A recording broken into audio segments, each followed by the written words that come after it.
All right, everybody. Thank you for coming. So this is a double-length workshop.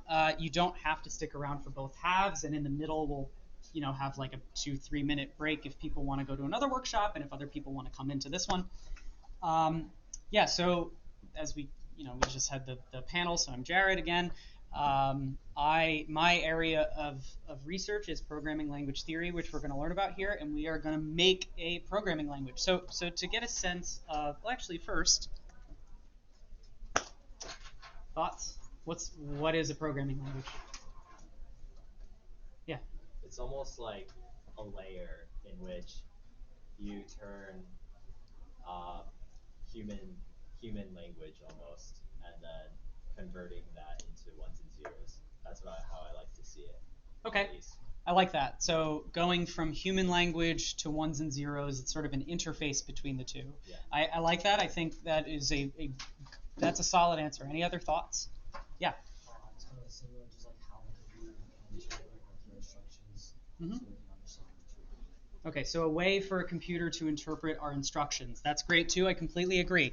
If you're to ask me, my description is that it is a system of rules for encoding precise operations that, in general, a computer can execute. Now, a couple examples. Python, you might call a high-level language because it's far away from the ones and zeros of how a computer actually works. Then you have a lower level language like assembly. This is also factorial. So there's factorial high level, factorial low level. In factorial low level, each of the operations that happens is a lot closer to the individual operations that happen literally at the hardware of the computer with all the zeros and ones. But you could also have something like this, a flowchart of an abstract algorithm. Again, we have factorial. This time, it's not so obvious how a computer would interpret this, but it's still kind of a language in which you can encode algorithms. So it works, right? It's kind of a programming language. So programming language theory is the study of programming languages, and that includes theorization about the nature of how programming languages work. It includes analyzing how existing languages operate and how they work on the hardware and with the software, and actually implementing, creating languages to use. And some other areas of study this relates to: formal logic and mathematics, algorithms, regular old software engineering because they use programming languages, and even linguistics because it's also kind of a language, right? It has rules for communicating information. And like I said, it's also my area of study, so I've done a bunch of papers and projects and stuff having to do with programming language theory. I've implemented languages before. One of my main research projects, we created a whole language from the ground up that's being used. So before we move forward, I want to talk about are there any questions, any thoughts? So by the way, I think a valuable thing is at most universities you can find classes on programming language theory for undergrads, but a lot of people really don't know about this area. Even like there are a lot of software developers and stuff who they might not even really know about this area. Even if you study something that's intimately related to computer science, it's not obvious that this area exists. So afterwards, if anybody wants to email me or ask me questions, while we're still here about this area, I'd be happy to answer it because, I even talk to like master's students who don't know about it and then they take interest in it. So I want to talk about a really important concept in programming language theory that sort of guides a lot of the spirit.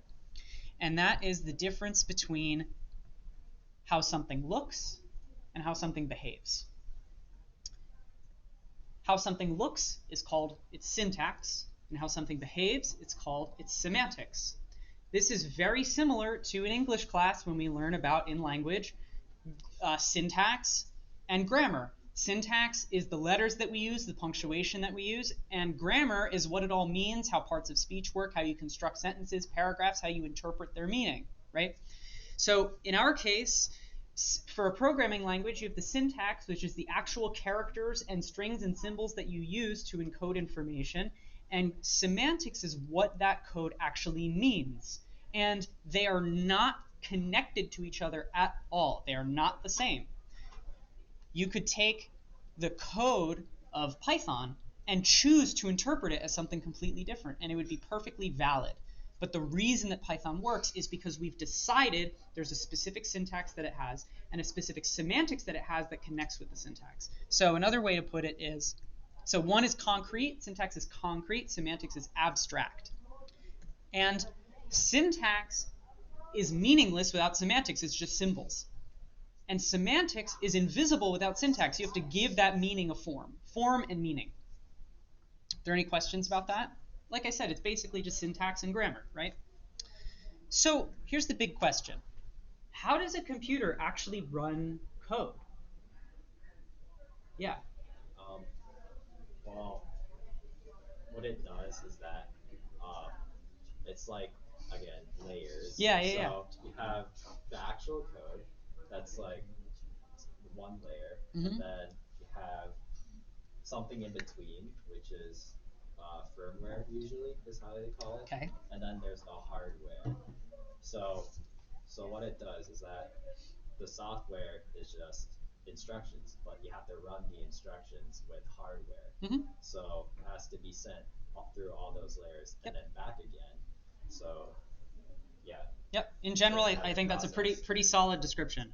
So what I've said here is, right, initially you have source code. And source code is just pure syntax. It's literally a text file, and that's how we write our code in whatever language we're using.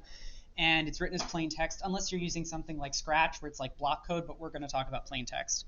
You take that plain text, that source code, you feed it into a program, it extracts, like we were saying, the semantic structure of that code. It actually interprets that code to have some kind of meaning, some abstract information, right? You take that structure and you can generally do two things with it. You can interpret that structure, which means execute it right away, which is basically the same thing as if I gave you a Python program on a piece of paper and I said, what is this going to do? Run through it step by step. And you said, well, I can imagine it assigning this variable going through this loop. That's exactly what interpreting is, but the computer does the interpreting instead of you with a piece of paper. The other option is you compile, where you translate that code into another language, usually a lower level language, like we were saying, getting closer and closer to the hardware. But is there anything about this that's kind of odd, kind of circular? Any glaring questions that people have? Like, anyone unsatisfied with this description? Yeah. But what if your interpreter is written in an interpreted language? Doesn't it need an interpreter to interpret it, which needs an interpreter? Exactly. There's a lot of programs, execution, other languages. How do we start? Like, how does it all work, right? How can languages be built on languages be built on languages, right? How can we keep going down? And the answer is, it's languages almost all the way down. So the thing is, no matter what you're doing on your computer, no matter what language you're writing in, all code goes down to the zeros and ones on the hardware. So at the very, very bottom, between, let's say, Python and literally the hardware, where everything is just happening with transistors and wires and whatever, you have to get in between somewhere. So for the example of Python, how it works is Python is interpreted by a C program. So there's a program written in C which reads in Python code, plain Python code, and interprets it in the same way, like we said, if you looked at a Python program on paper and figured out what it'll do. The C program does the same thing. Okay, but how does the C program run? Well, the C program is compiled to assembly. Assembly is actually a variety of languages. It's any language. It actually depends on the hardware. So assembly sort of corresponds to the hardware, where the individual operations in assembly correspond to individual operations in literally the computer hardware. So that's how we get from a high-level language to a low-level language. And depending on the language that we're using, this process is going to look different. You might have, like, I'm hiding some information here. In reality, there can be multiple levels of languages that you compile through for optimizations and all this crazy stuff. So let's look at a slightly more precise. By the way, before I continue, I want to actually know what languages we've all used. So who's used Python? Okay, who's used Java? What are some other ones? Who's used, I don't know, Scratch? C? Who's used C or C++? That's a more complicated one. Any others that people have used? I mean, HTML, Java, CSS, or JavaScript, CSS. Other than that, because I don't like web dev, but it's fine if you guys do. Yeah? Go. Go, okay, sure. Anything else? I mean, I messed with FPGAs before. Okay, yep. Yeah? C sharp, yep. Okay, so that's great.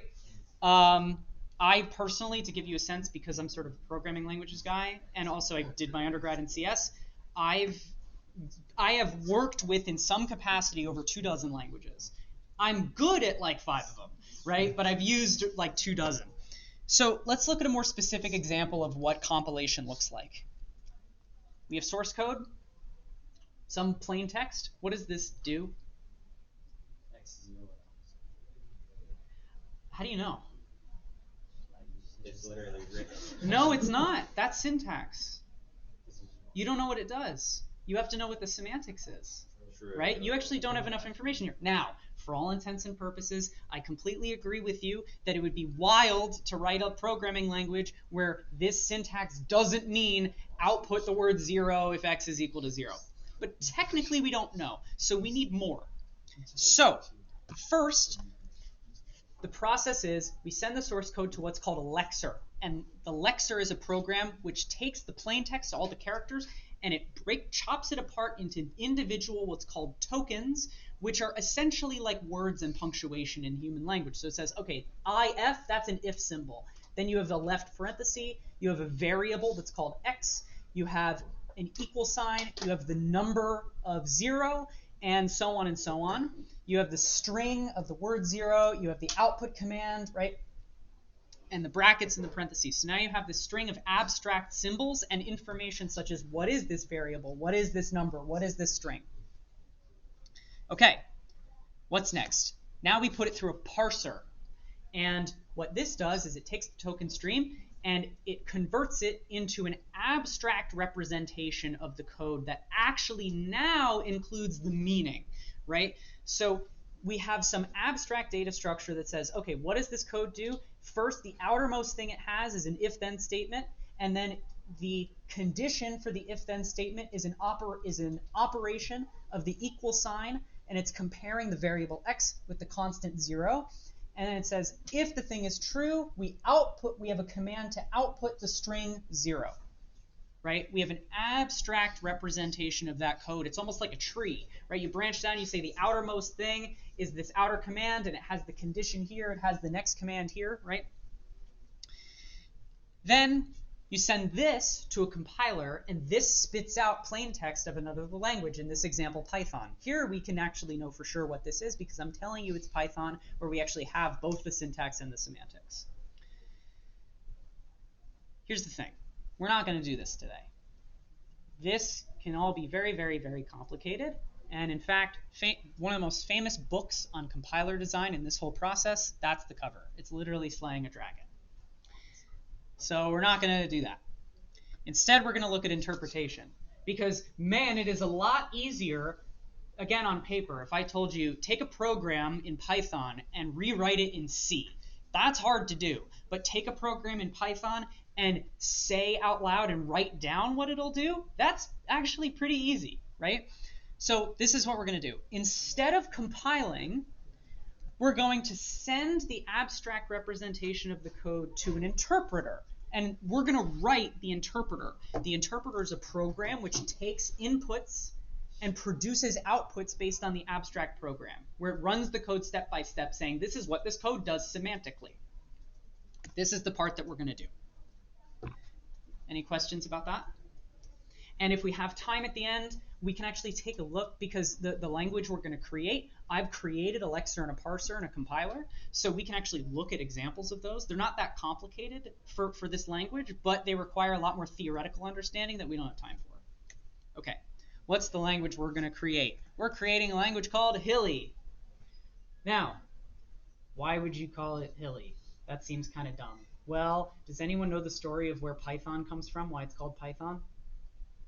The guy who created Python likes Monty Python, the comedy group. That's it.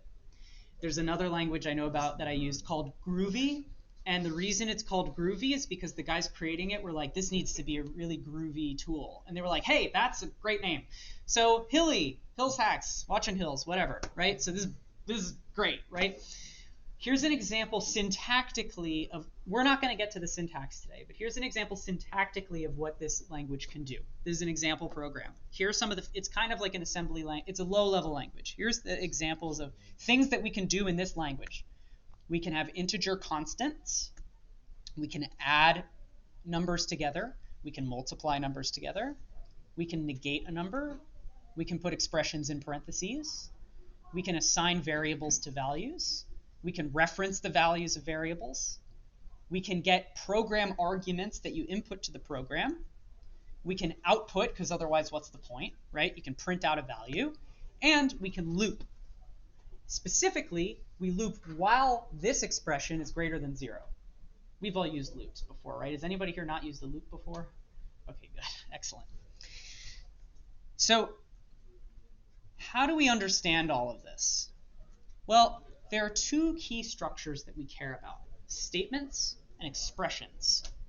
A statement is a piece of code that performs an action. And an expression is a piece of code that evaluates to a value. In this case, we're concerned with integer expressions. So here's my question for you. Among this stuff, what are examples of structures that are a statement? And what are examples? So let's start with statements. What is something here that we would consider to be a statement rather than an expression? Someone else? Yeah. Print a plus 1. Perfect. So print a plus 1. That whole thing is a statement. And what it does semantically, I'm telling you, is that it outputs a plus 1 to the console. Some other examples. Any other thoughts on what a statement could be? So one, yeah. While and. What's the rest of it? And wait, while and print a plus 1b. Okay, yeah. So another statement is while and do all of this stuff. That's another statement. The loop, the whole loop. And inside of this is other statements. The last kind of statement is an assignment, where we're assigning a variable to a value. So actually we have three kinds of statements in this language that will build up over time. We have assigning variables to values, we have loops, and we have print. Those are the three kinds of statements. What about expressions? We've done math, right? We've all taken math class. So what are expressions in here? Yeah. Like a plus 1. Sure. So a plus 1 is an expression. What about a? Is a an expression? What? No, why not? It is a variable, but it's also an expression. So you're wrong, but that's great. That's great because so I wanted to dispel this intuition to be like, well, you're not really doing anything with the variable, but I disagree. You are getting the value of the variable. So it's like a singleton expression. It's like it's like an atomic expression. It's the smallest expression you can have is getting a variable's value. Another atomic expression, the smallest expression you can have, is just an integer. That's an expression. It's not an interesting one. But the idea is that expressions are made up of smaller expressions, right? So this whole thing is an expression. 1 is an expression. -2 times 5 is an expression. 2 is an expression, right? So we're going to build expressions out of smaller expressions. So here's the process for implementing Hilly. It's real simple. Implement a feature and see that it works. Implement a feature and see if it works. Implement a feature and see if it works. Keep doing this until we're done or out of time. It seems silly, but this is like a pretty it's actually like a pretty practical way to do programming. You do a thing, you increment. And ideally, you write it, you're thoughtful ahead of time to write your code in a way that you can pretty easily keep adding features and test things. Now that takes some more skill, right, to be thoughtful about how you program. But I've already made this language and we're going to go through it, so it's going to be great for all the way through. Here's how we're going to do it. As we were saying before, we need a host language because we're going to write an interpreter for another language. So we need a language in which to write that interpreter. We're going to use, that's the host language. We're going to use a language called OCaml. Has anybody heard of OCaml? I didn't think so. It's very popular in programming language theory, and its symbol is a camel. It stands for something. It stands for like objective, categorical, abstract, meta language. Doesn't matter. It's built upon a long history of other languages. The main one being ML, not machine learning, but meta language. Anyway, So we're going to learn this, how to program in OCaml along the way. By walking out of this, you're not going to know everything about OCaml, and you're not going to know why everything we do is the way that it is, but because it's pretty kind of advanced. But this is a really useful style of programming to create interpreters. It's very popular, and in fact, at the very end, I'll show you literally a language that I worked on that is entirely written in OCaml and is actually a totally real language, right? So here's what we're going to do. I want you all to visit try.ocamlpro.com. I would make it bigger if I could. Once I open the page, the URL is going to be too small, so hopefully bring it up now while you can. And essentially, Try OCaml Pro. It is you guys have used like online IDEs like Replit and these other things, right? It is essentially that, but it's for OCaml.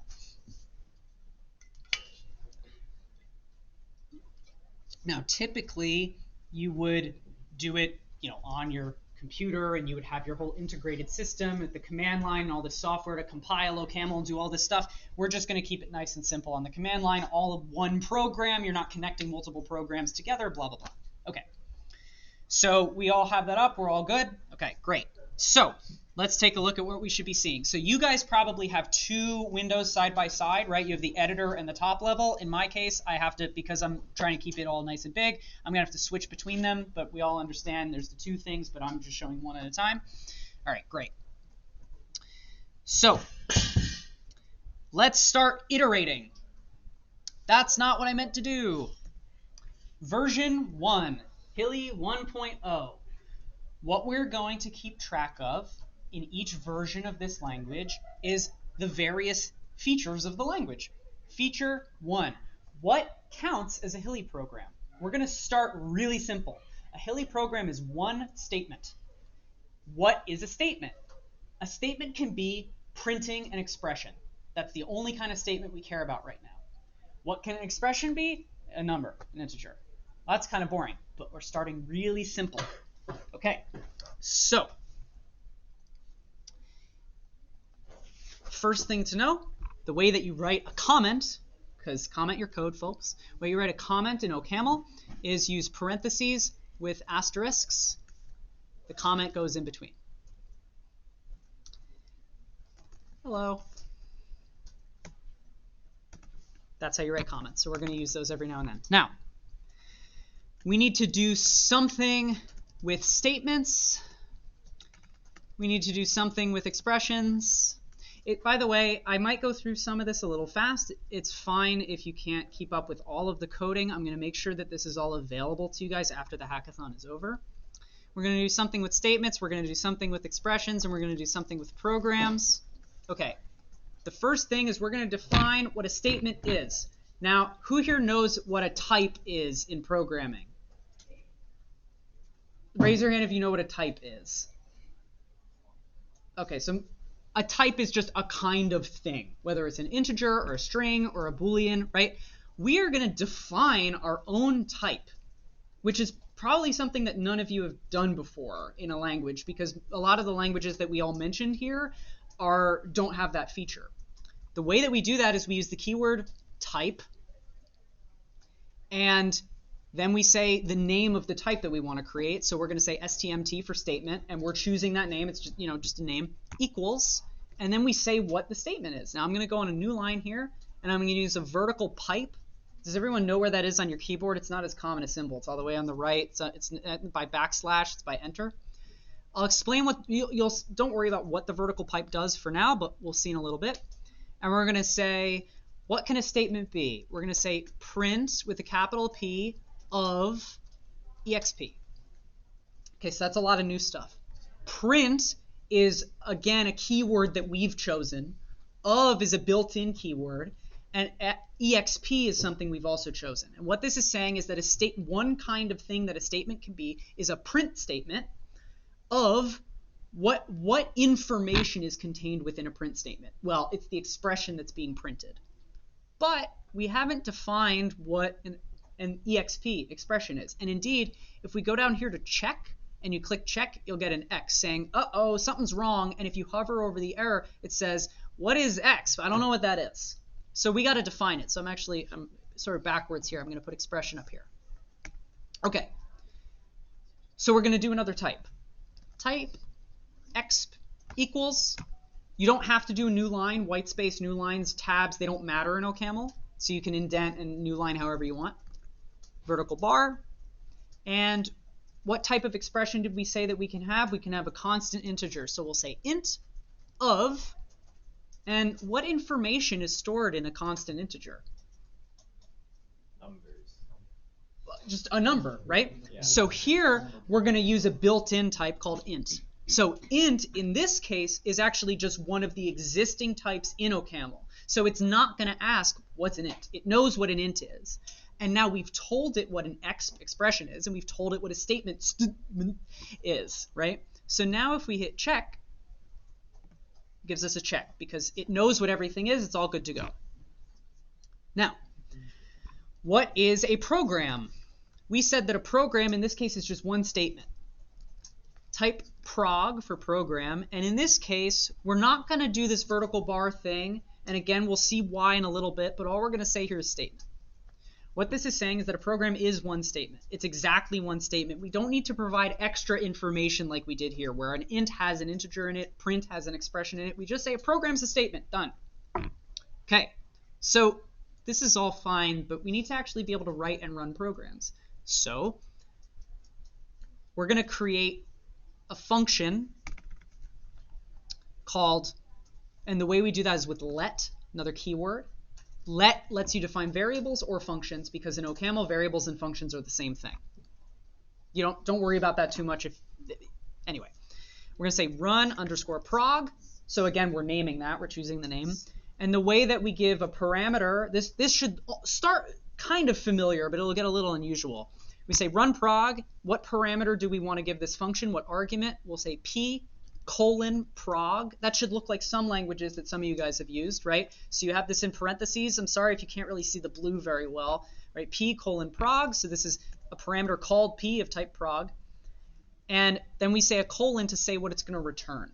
When we run a prog, what is it going to return? What should it return? Yeah. So the output is a reasonable answer. In this case, we're not quite going to do it that way because instead we're going to print the output to the console, right? So in this case, a program actually doesn't return anything. It just executes a program and then says, okay, I'm done. So the way that we specify that is we say unit. So unit is kind of like void, if you guys have used void in some languages. It's just a type that has nothing, no information. Then we say equals, and now what? Well, we haven't actually specified. We need more information. We need to know how to run a statement, and an individual statement, and we have to know how to evaluate an expression. So we're going to say run underscore statement p. Now, you might say, where are the parentheses? I thought you put parentheses when you call a function. Well, in OCaml, you don't. You just list the arguments to the function, the inputs to the function, after the function name. And that may seem a little strange, and I'm not going to there's good reason for it, but for now, we don't have to worry about it.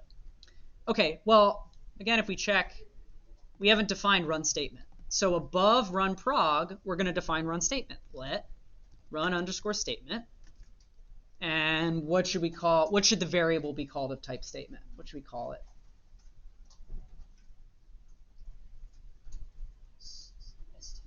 Yeah, st. I'm going to use s, but it's arbitrary, right? It's just names that we're choosing. And that's going to have type statement. And again, running a statement doesn't return anything, so we'll say unit equals. Now we have to decide what to do here. Well, the way that we run a statement is going to depend on the kind of statement that it is. Now, for now, we only have one type of statement. But like I said, it's kind of nice to future-proof and to make a program really extensible. So we're going to use a new kind of expression. I know there's a lot to absorb here. We're going to say match s with. What this means is we are going to take a look at s and say, what kind of statement is it? And we're actually going to use very similar notation to what we saw before. We're going to use that vertical bar, and what type of expression do we have? Or statement do we have? Print. And print has one value in it, the expression that we're printing, right? So we'll call that something. We'll call it e, or whatever you want to call it. So what this says is we're going to take a look at s, and I'm going to say, does s have the shape of print E, where E is an expression. If it does, which in this case it has to because there's only one type of statement, then we do a dash and a greater than, like an arrow. And now this is what we say, given that S matches print E, after the arrow is what we're going to do. So what are we going to do? Well, we want to print it out, so we need a built-in, we're going to use a built-in OCaml function that outputs, right? In this case, we're going to use, I'm scrolling down on my example here because I always forget. It is, where is it? There it is. Okay, we're going to use a built-in function called print_int, and that just takes in an integer and prints it out to the console. Okay, so we're going to give it E, right? And then we're going to do a semicolon, which you probably, if you guys have programmed in like C and stuff, you're like, man, there's a lot of lack of semicolons here, right? But we don't need them unless we're doing two things in a row. So first we're printing out E, and then we're just going to print a new line so that we have clean separation between our values. So we do print_new line, and then weirdly enough, we do parentheses. And I'm just not going to, the reason that we do parentheses is like calling a regular function, like that you might be used to, is that print new line is a function that takes in one argument, and the type of the argument is unit, void, right? It doesn't take in anything, but you have to call it. And the way that you write unit in OCaml is with those parentheses. So it's maybe a little confusing. Don't worry about it too much. What do we think is going to happen when we hit check? Is it going to work?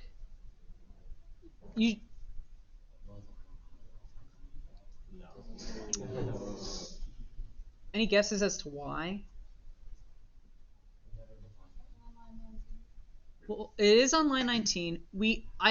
It seems like we didn't define E. We actually did define E because here we said, I want you to see if S matches with this shape of thing. And if it matches with this shape of thing, put the thing here and call it E.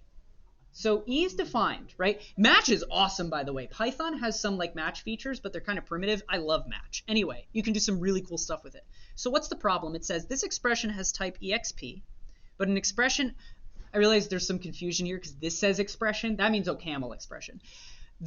E has type exp. It was expected to have type int. Well, what went wrong? Well, E is an expression because look, it's print of exp. So we need to turn E into an integer. How do we do that? We need a way to evaluate an expression and produce an integer, right? So if we look back at our example, we have expressions that are arithmetic expressions. We want to be able to reduce them down and literally evaluate them into integers, single integers. So we're going to write a function to do that. We're going to put it above run statements that run statement can quote unquote see it. We're going to say let, what do we want to call it? Eval_expression, right? It's nice to name things in a way where you know what they are even if there isn't a comment. And we're going to give it an expression, E:exp. What's it going to return? Yeah, it's going to return an integer. Great. Int. This is more a function that we think of, right? We give it an expression and it gives us an integer. What do we think we're going to do here? Any predictions of what I'm going to write on this line? Yeah. So if the expression is like a string or something, we're going to convert that string into an integer. Well, there's only one thing we've defined what an expression is, right? Or it's already an int. Right. But we need to extract that int from this sort of type of expression. So we're going to do basically the same thing that we did in run statement. Match E with. We're going to decompose E, and we're going to say, does it look like int n? If it looks like this, we're going to say, hey, there's a value here. We're going to call it n, and here's what we're going to do next with it. So you have dash greater than for a little arrow. And what are we going to do? What do we want to return? Just n. Now, you might be tempted to say, oh, return n. We don't have to. And that's it. Now, the reason that's the case is that if you haven't already noticed, OCaml is a little more like, it's not written quite the same as some other languages that you guys are familiar with. It's written more like mathematical functions rather than like computer functions. So when in math, when you write a function, you say f of x equals x, or x plus 2, or whatever. You don't say return x plus 2. You just say this is what it produces. So here we produce n. Done. Problem solved. Now how do we update run statement to be correct?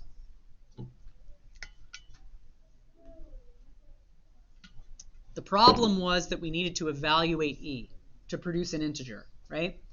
So, Eval exp e. Yeah, exactly. So we'll do eval exp e. Now, here's where the parentheses come in. We put them around eval exp e. This gives us a notion of order of operations. It's saying do eval exp e first, and then whatever that returns to you, print that as an integer. Does that make sense? Starting to make sense? Okay, great. If we check this, now we're good to go. Now, just because you check doesn't mean it's going to do what you want it to do, right? So let's do a test. We're going to write a program. We're going to write our first Hilly program. So like I said, let is used for both functions and for values or variables. So we'll say let example program 1, or I'll just say ex1, example 1, equals, and we can actually say colon prog, because we're saying ex1 has type program. And we're going to say, I don't know, print int 2.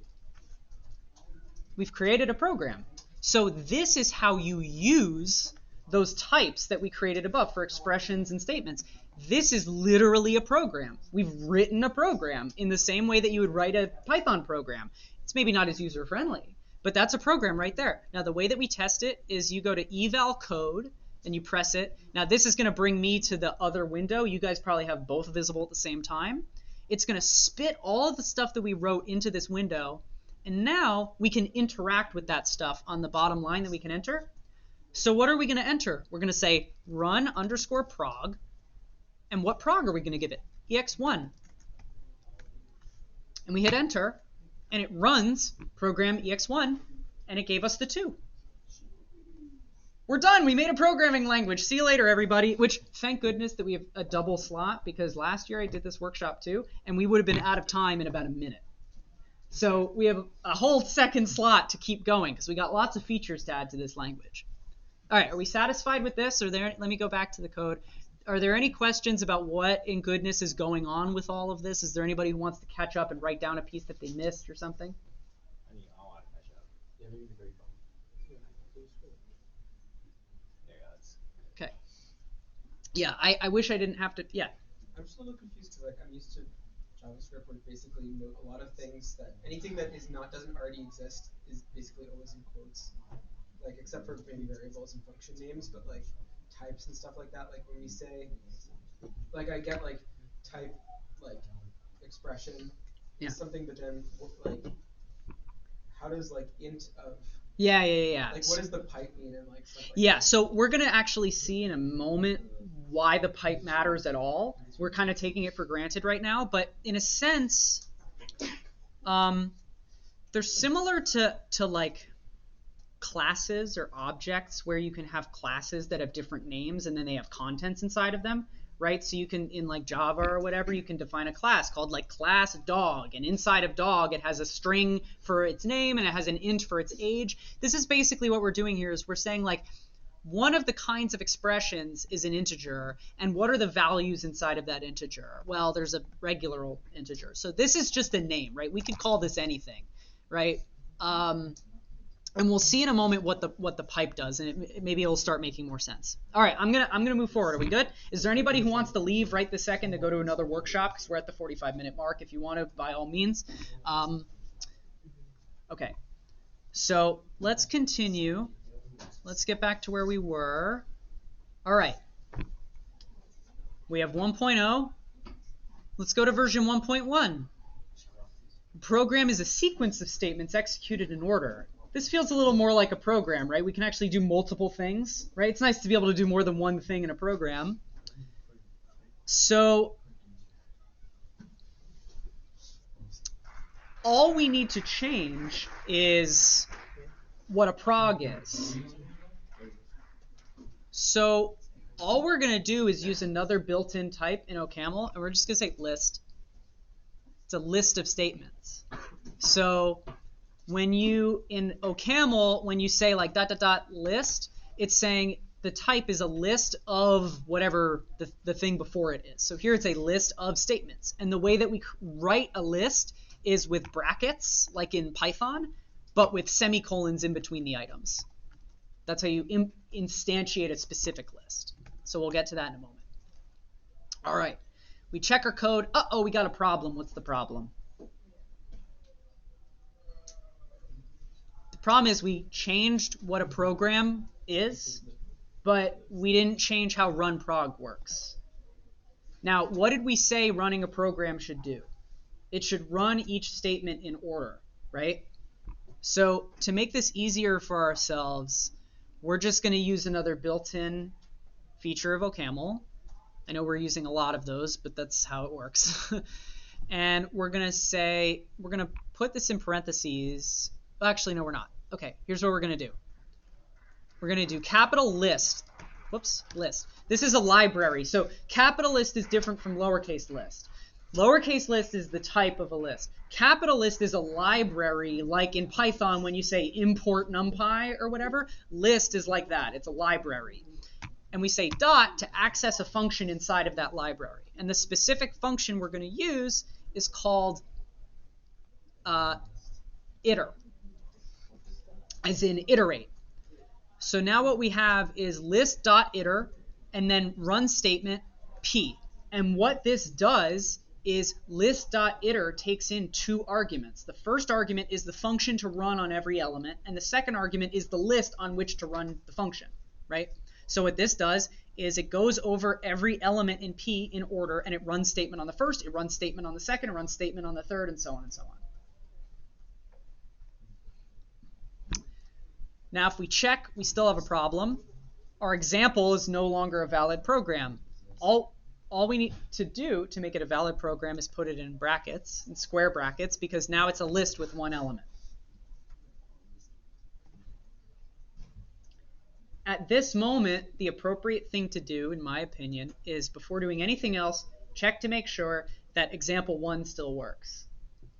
So we're going to hit eval code again to send it over to the other window. Where's my mouse? There it is. We send it over to the other window. Every now and then you might want to do clear just to clean up the window, but you do this. Run prog ex1, and we still get 2. Okay, good. It's good every now and then to keep tests and just keep trying them again and again for sanity, right? Let's do another example. Let's actually add to this example. We're going to make it print 3 things in a row. We're going to do it print int2, semicolon, print int5, semicolon, print int, let's do a negative number, -1. You have to put an extra set of parentheses around the negative so that it knows how to understand it. You can also put this on multiple lines. Like I said, OCaml doesn't care about lines. So if you want to make it easier to read, you could put each instruction on its own line, like this.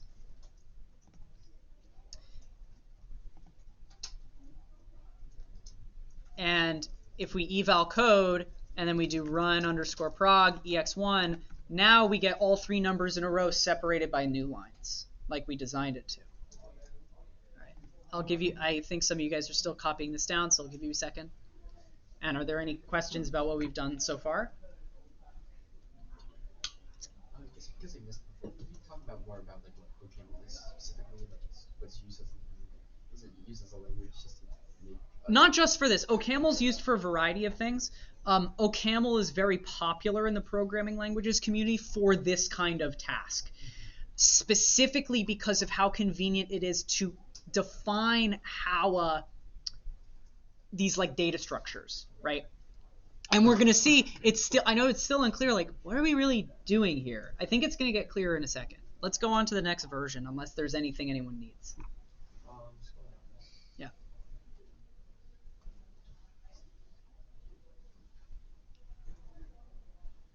It's interesting that there's double parentheses in it.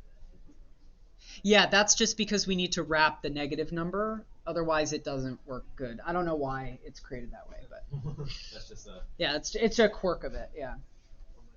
that's weird. Okay.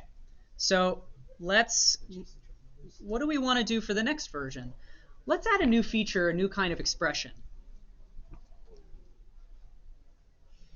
Okay, an expression can be a constant integer, or it can be the negation of an expression. Is there anything weird about this? Or it's not immediately clear how we're going to do this? Yeah.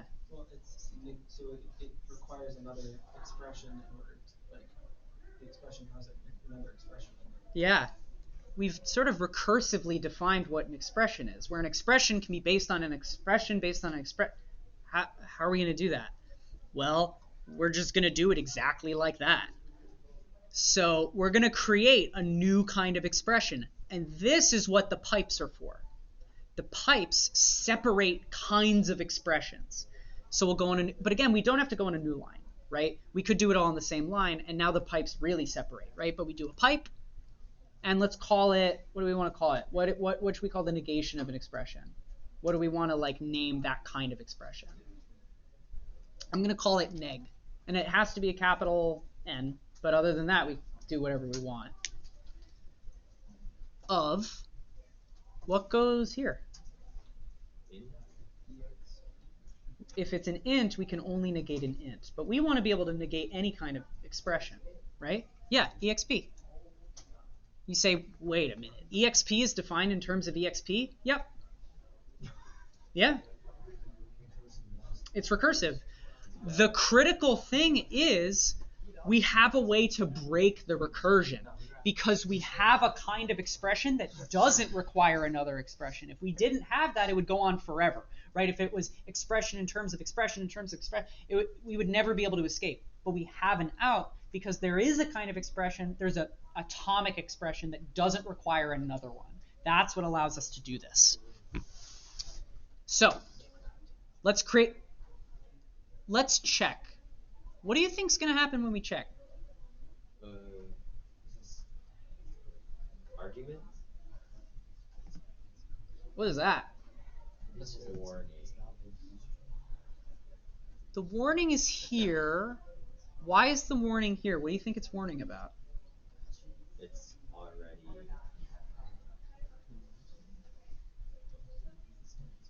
So the thing that, yeah.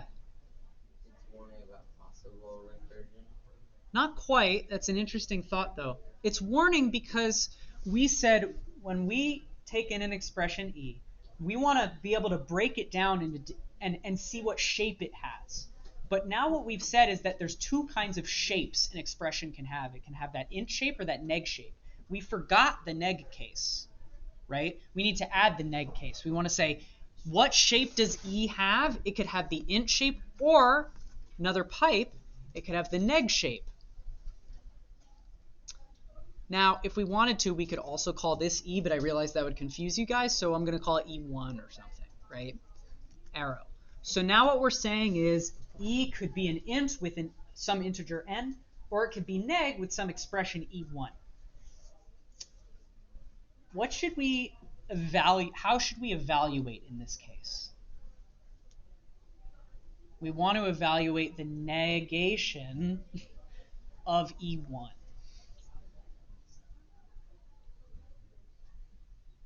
You raising your hand?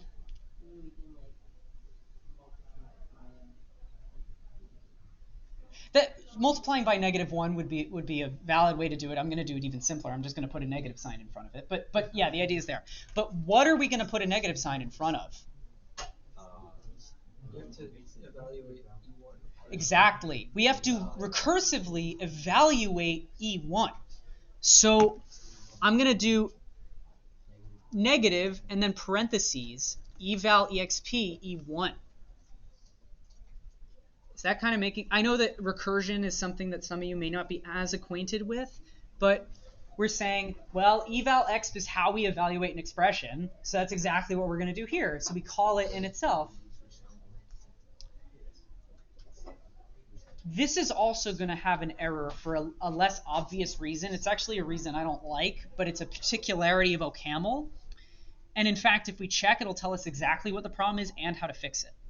It says, I don't know what eval_exp is. Well, why wouldn't you know what eval_exp is? It's right there, and it says, hint, if it's recursive, put rec on line 16. Okay, problem solved. So the way that we do that is we put let rec.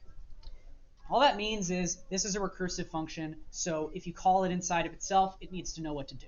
So that's all we add. We just add rec. It's obnoxious. In my opinion, it should just be implied that rec is always there. In some languages that are similar to OCaml, that's the case, where rec is always implied to be there. Whatever. I know why we need to add it for technical reasons that I won't go into, but anyway.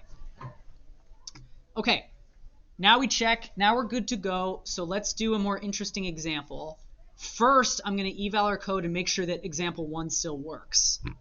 Run prog ex_1. We still get the right result. Okay, good. We didn't break anything. Let's create another example program. Now, this is a case where the art of test case construction comes in handy. Let's create example 2. We're going to make it a prog again.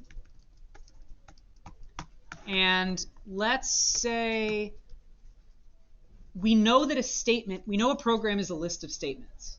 So we know we have to start with print, because that's the only kind of statement that we have so far. So we'll put in parentheses, what can we do? We could do neg of an integer now. Cool, right? We could also, what else can we do? What's more interesting than that? What's more complicated? Yeah, exactly. Neg int 4. Now we know what to expect with that. It should cancel itself out, right? We could also do a bunch more, right? Neg. And then we could do a negative number in here, right? And we could see what happens. If we eval this, say run prog ex2, I have to think about whether it's right. But okay, so we negated the first one, so it's -1. We double negated the 4, so it's just 4 again. We quintuple negated a -2, so it should just flip it once, so we get 2. So it's working.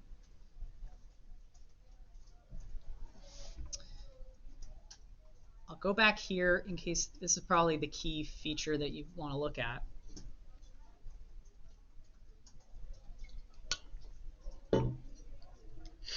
Okay.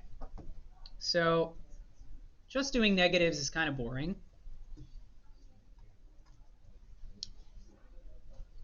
What else should we do? What other kind of expression? We're not quite at adding a new kind of statement yet. That gets more complicated. But let's do another arithmetic example.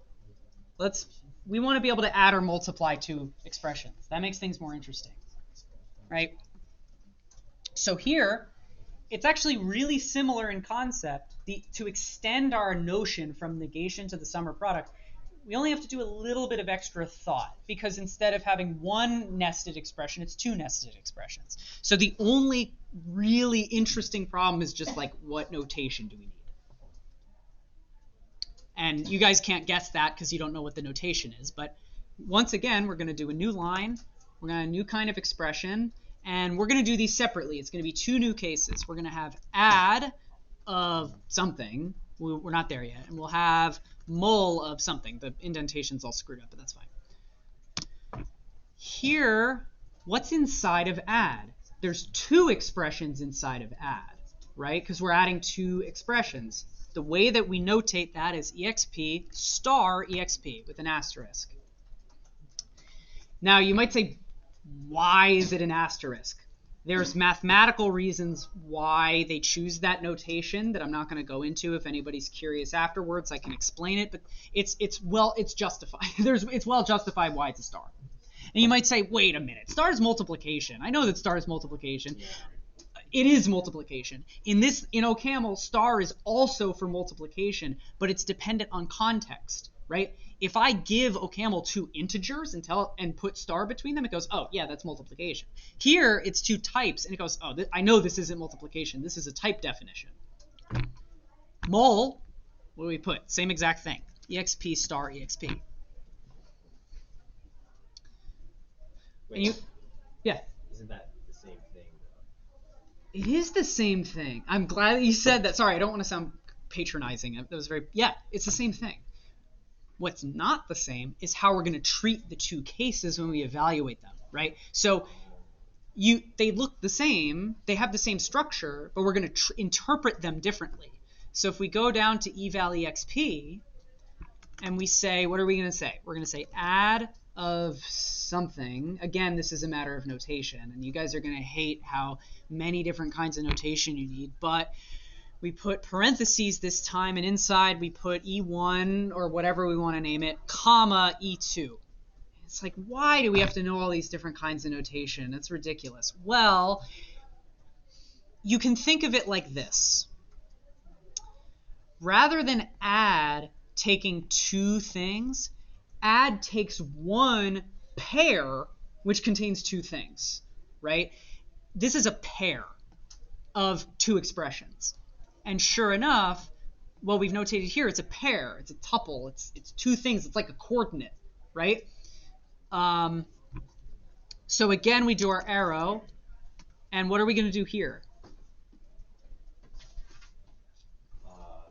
Pair the two.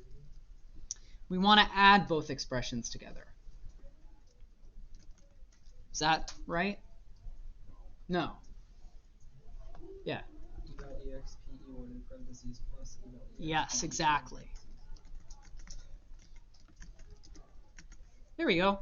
So recursively, what's it going to do first? First, it's going to evaluate E1, and then it's going to evaluate E2, and then it's going to add them. Now, sneaky secret, you actually don't need these parentheses because of the order of operations of OCaml, but we're going to keep them for clarity. Now the multiplication case is really easy. It's the exact same thing, almost.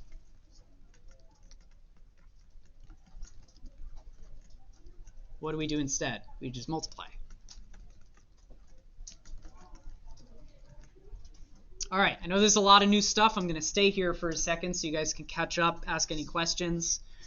I know that I think, correct me if I'm wrong, I think the biggest obstacle here for understanding this is notation. In my opinion, like, this seems pretty straightforward, especially if you guys are acquainted with recursion. You just have the idea of an expression. There's different kinds of things an expression can be. In each case, we determine how do you evaluate that expression, right?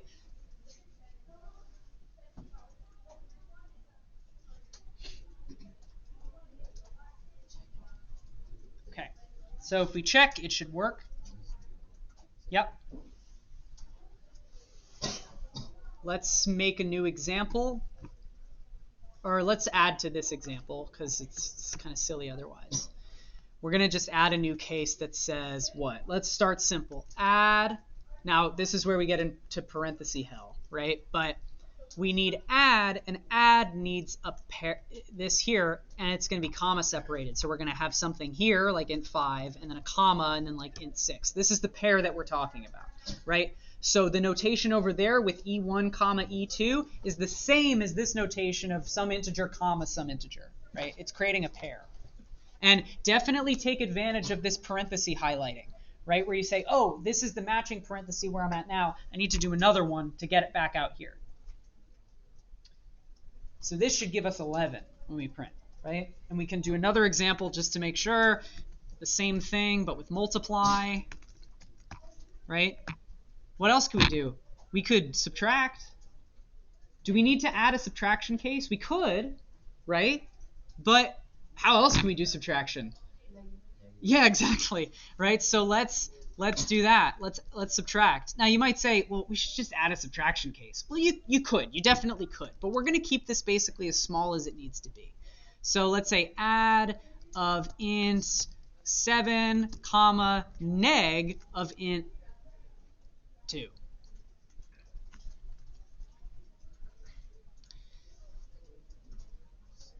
So we have this nesting of expressions where inside we don't care what expression it is as long as it's a kind of expression.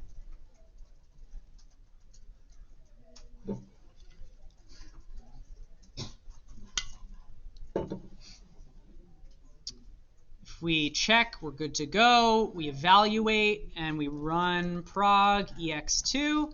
And what do we get? We get -1. That's right. 4 is right because the negations cancel out. 5 plus 6 is 11, 5 times 6 is 30, and 7 minus 2 is 5. Okay, it's working.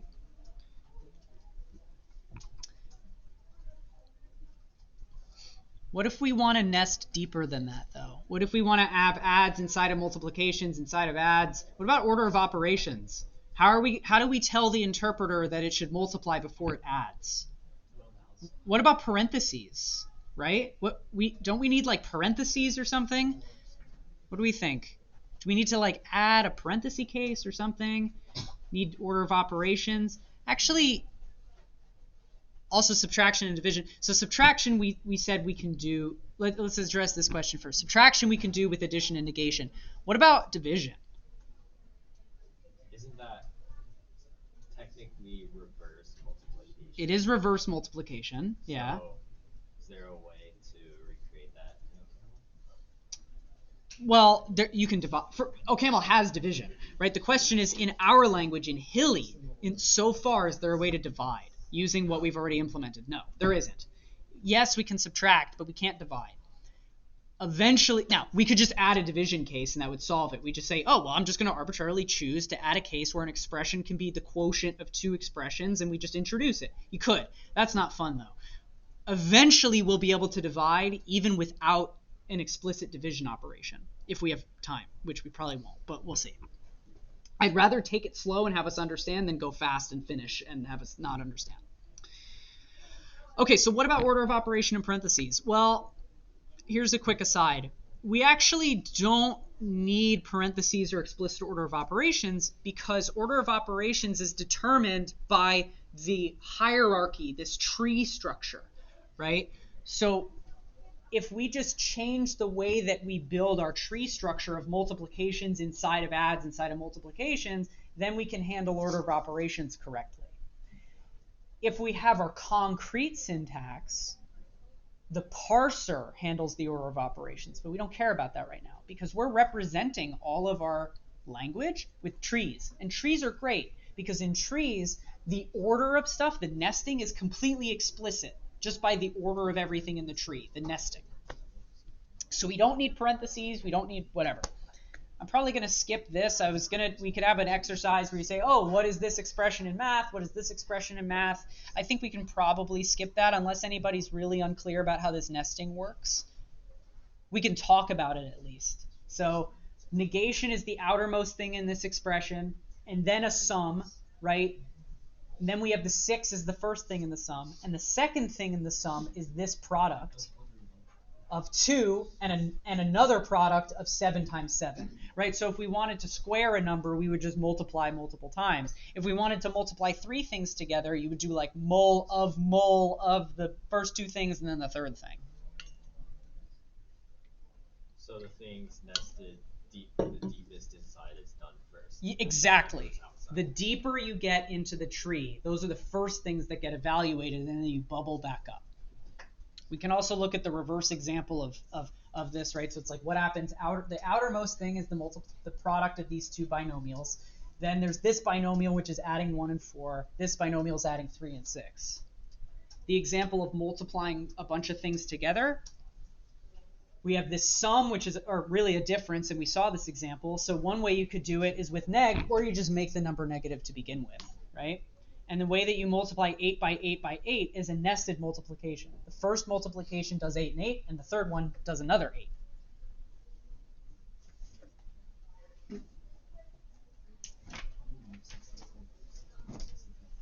All right. The next step is a bigger leap that we have to take because we're going to get into the interesting stuff now, and it's going to be a little harder to understand, so I'm going to make sure we take it slow.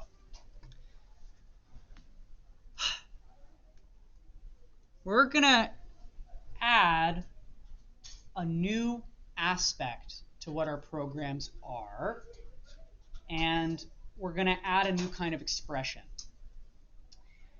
Now, we're introducing this notion called program state. So far, everything that we've created, a program exists in isolation. It can't interact with anything outside of itself, right? It can't manipulate anything. It just does arithmetic. We've made a calculator, but it's not even a very good calculator because all of the math is completely fixed, right? What if I want to multiply two numbers together, but I want to change if I want to multiply two numbers together, but I want to change the numbers, I don't want to write a new multiplication program every time. I want a fixed program that I can change what I input to it, right? Or for example, if I have the quadratic formula, I want a fixed program for the quadratic formula, and I want to change the numbers that are input, but I don't want to rewrite the whole program every time it's new numbers. So this is the notion of a program argument. The program argument is what you give the program, and it says, oh, I'll use this number, and whatever the user input, that's the number it uses. So to do that, we need a new kind of expression, which is accessing the value of a program argument. And then we need something else. We need state, which says, here are the values that the user is given as the program arguments. Now, the way that we're going to actually do this is secretly really awful, but it's easier to understand. But in practice, you'd never do it the way that we're going to do it, but it's fine. Well, that's the thing. It works. It works. And it doesn't need to work differently than it does here. So what is that going to look like? Yeah, so programs are more useful now because we can choose the inputs. We can keep a program but give it different inputs. Now it really feels more like a program. So we said a couple things. We need a new kind of expression, and we'll call it arg for a program argument of. Now I haven't really given away what kind of type should a program argument have.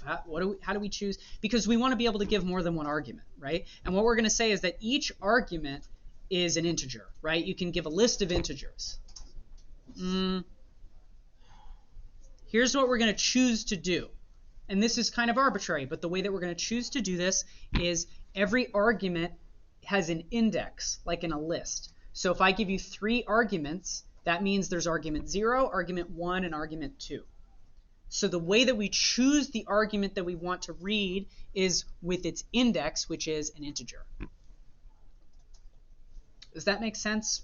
I think most of you will have probably worked with arrays or list access potentially, right? Where you index the list, right? Like in Python, you say list of numbers, brackets 0 gives you the initial element, right? And brackets 2 gives you the next one, right? That's what we're going to do here essentially.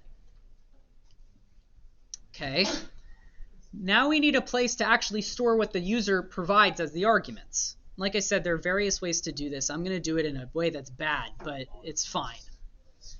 What we're going to do is, in fact, the reason it's bad, I'm not going to go into it, but it might not be clear why it's bad, because it's going to work just fine, like I said, and it's going to work really clean, too. We're going to say let args equal an empty list to start with, because the user hasn't provided them. But there's actually something else we have to add, and it's the word ref. Take for granted the ref for the most part. Essentially what it means is this list can change, and we want to be able to update it. By default, you can't do that, right, in OCaml. But by saying ref, it means we can update this list and change it. So whenever the user provides the arguments, we update the list.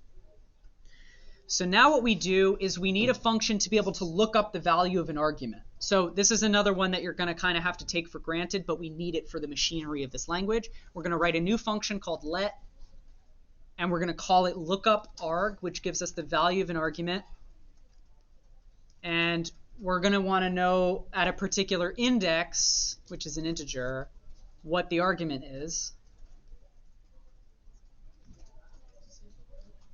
And the value of an integer, or the value of an argument, is also going to be an integer. So we're using integers in two different. I've done this in the wrong order as well. We're using integers in two different senses here. In one sense, the integer is a value, and in another sense, an integer is like the index at which we're accessing a value. You liked how I cut paste the lines? All I did is I selected it with the arrow keys. So I'm holding down shift and then using the arrow keys to move my cursor down. And then control X, and then I move, and then control V. Yeah, that's all I'm doing. You can also press Alt and then up arrow, down arrow, and move the lines up or down. I didn't even know that. That's even better. Or Look at opting that. on this. That's great. Okay, anyway, we're going to do equals, and now you guys are going to have to take this for granted again. We have list, so it's another list function, dot nth, nth, as in give me the nth element of the list, and then an exclamation point, and args, and then index.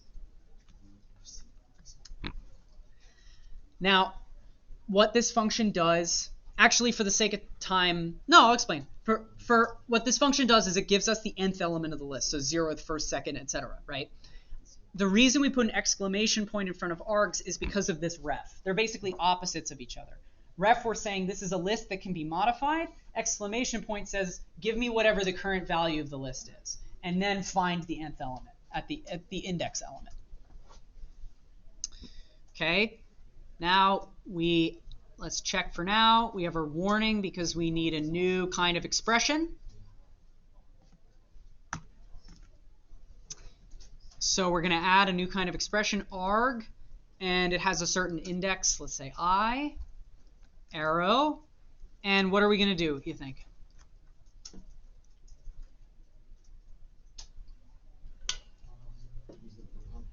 Yeah, exactly. We're going to use lookup arg. So we say lookup arg, I. That's it. So if we receive an expression of the type arg with an index I, it's just going to find the value of that argument and give it back to us. Now if we check, it should be fine. All right. So now we need to change things a little bit because when we run a program, we actually want the user to provide not only the program they want run, but the arguments they want given to the program, right? So we're going to add a new parameter to run prog with a new set of parentheses, and we're going to call it args. Well, that's confusing because we have another thing called args. A, and we're going to call it, well, yeah. The arguments are a list of integers, right? Because we're going to give a set of arguments and their values are integers. So int list. Now, the first thing we need to do is we had that variable args up there. We need to assign it to this list. That's all we're doing. We're taking in the list and then we're going to set it to args and we're going to let it do its thing. So before we run statement, we're going to just say args, which is our variable that we created, and then the walrus operator, which is colon equal sign, A, semicolon. So this says the first thing we're doing is we're taking in this list of arguments and we're assigning args to be that list, and then we're going to run our program.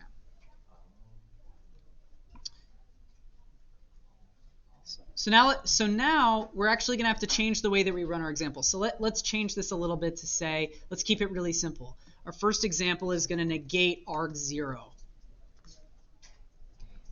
And then our next example is going to, you guys can obviously create whatever programs you want, but let's say that, or let's say that our next, whoops, there's not any good undo on here.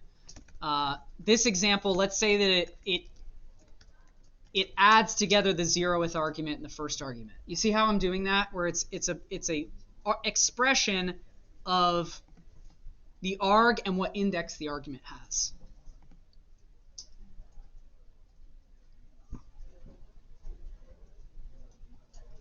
If we evaluate our code and we say run prog ex2, what's going to happen? It's going to ask you to define arg. Right. It needs an extra argument now. So if you actually do this, it gives us something weird that I'm not going to explain. We need to give it an extra argument now. And we do that as a list. So x_2, we give it a list in brackets like we've done before. And remember, we need to give it at least 2 values because the program we're running expects 2 values. If we only give it 1 or we give it none, so if we give it none, for example, the nth function fails because it's saying I'm trying to find the first element and there isn't one. So it doesn't exist. Right, so it just errors. So we x2 and we need to give it at least 2 things, 5, 6, for example. And now I don't remember what the program was, but right, so negate the first argument. There, it did that. And add together the first and second argument, and it did that. All right. We only have 10 minutes, and there's a couple more ideas I want to get to, and I'd rather like talk about them than like walk through them step by step, because I think it's worth talking about. Because this still feels like a pretty weak language. Like essentially what we've done now is we've had like a parametric calculator where it's like I can make a mathematical expression with sum and multiply and negate, and I can then feed into it any arguments that I want, right? And it'll spit out the result. Okay, that's pretty cool. That counts as a programming language, by the way. It's just not a very good one. It's very limited. It is very limited. So the next thing that we can add is variables. So now we can assign variables, we can update variables, we can do more complicated stuff. This takes a lot more machinery that I don't really want to go through step by step because we only have 10 minutes and I'd rather share these ideas. The key thing here is how do we keep track of the values of variables as we're working through our program? Because we have to be able to update variables with an assignment and then read them, right? So how do we do that? Store it somewhere? We store it somewhere, exactly. We need to add to the program state. It's called an environment. The environment is the current value of all the variables in the program. The way that we choose to do that, there are a lot of ways you can do it. The way that we choose to do it in this implementation that I said I'm not going to go through step by step, like we said, an environment maps from variables to values. So you can use a list of pairs, like we said. So you have a list of pairs, a list of x goes to 2, y goes to 3. We assign z equals 5, and now we can say z goes to 5. We introduce that to the list. If we want to read from y, for example, we go down the list. We say, is that y? No. Is that y? No. Is that y? Yes. What value is it associated with? 3. And we return 3 to read from y, right? Let's say we update x again. We already have an x in there. We add a new pair, x is assigned to 6, and we get rid of the original one. We don't actually have to get rid of the original one because we know that we're just going down the list at the beginning and you just keep going until you find x, right? But this keeps it smaller. So if you're doing something with like a loop, it would just keep adding and adding and adding and adding to the environment. So Until this it runs out. Until it runs out. A stack overflow is actually. So that's how we do that. The way that we do that is, I'm actually just going to show you. This is my reference implementation. Where are you gonna post this? I don't know. I think you guys will get. I don't know. But here we have the environment, which is again initialized as an empty list. And then we have a lookup variable function, which takes in a variable. And by the way, this we've said is a string. So finally we have strings. We actually refer to variables using strings. So here's an example expression. We say var r, var y, right? We can call variables whatever we want now, like in a regular program. And we find the variable, that doesn't matter. To evaluate an expression, if it's a variable, we look it up. And then to assign to a variable, we update the environment with a new value for that variable. So here we say assign, we take in a variable, we take in an integer, and this essentially just says update the environment, which is a list of the variable, the mapping from variables to values, update that mapping with the new assignment. And now we can create some interesting programs. We can, create variables and we can do more complicated math. We can reference them and then reference them when we assign them and so on and so on and so on. The last thing that really brings this all together and makes this really interesting is the last thing that we didn't do yet in the original example, which is loops. Loops are a big deal because of something called Turing completeness. Does anyone know what that is? Does anyone informally know what Turing completeness is? Yeah. Turing completeness, as in Alan Turing, the important guy in the imitation game.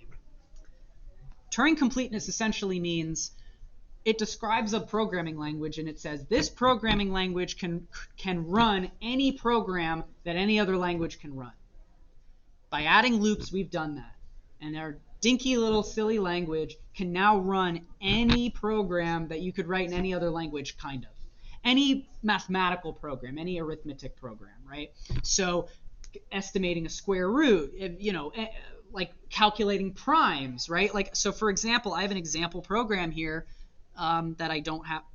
Of course, I don't have it at the ready, but with adding loops, which the way that we do it is actually, again, pretty nifty. All we do, we add a new kind of statement, which is a while loop. And we see, now we have the self-reference. The while loop has an expression, which is the condition, and a statement list, which is the inside of the loop. And the way that we run that statement is, if we get while, we say if, which is built into a camel. If, when we evaluate the expression, we get something greater than 0, then we run this sequence of statements, and then we run the whole thing over again. You go right back to the start. You run it over again. You keep doing that until the condition is not greater than 0. You might say, why greater than 0? When I write programs, I can say less than equal to, Boolean is true or false. Well, any expression that you could write in that condition can be equivalently represented as a condition of while an expression is greater than 0. So Boolean being true or false, being equal to 0, being blah, blah, blah, blah, all of those can be encoded as a greater than 0. So let's look at an example with the actual, nope. Yeah. Like I said, VS Code is great. Okay, if we look at an actual, what? There it is. Okay, if we look at an actual example, I've written some actual programs here, and now it really starts to look like a real programming language, right? This is a program that computes the primes up to a certain amount. It outputs all the primes up to a certain amount. And it totally works, right? This is a program that outputs the Fibonacci numbers up to a certain Fibonacci number. This is a program that divides using a loop. So now we can divide, which is really powerful. So some closing thoughts, because we only have a couple minutes. Have we really made a language? Yeah, it's just not very user-friendly. Even without the syntax, the plain text, it's not that user-friendly, right? We would have to add a lexer and a parser, which I did. So to look at it really quickly, the lexer and the parser for Hilly are actually really small, only a few dozen lines, like 50 lines. The lexer looks for a literal while, literal print, right? A literal equal sign, at, and it turns them into abstract symbols. The parser looks for structures like while with an expression followed by a line break and then a set of statements, right? And it turns it into an abstract thing. Yep. Okay. As a final example, to show that we really have made a language, this is actual code from an actual project I worked on where we actually made a real programming language that exists that anybody can use. And it looks exactly like what we just did. It's totally legitimate, right? You can see expression.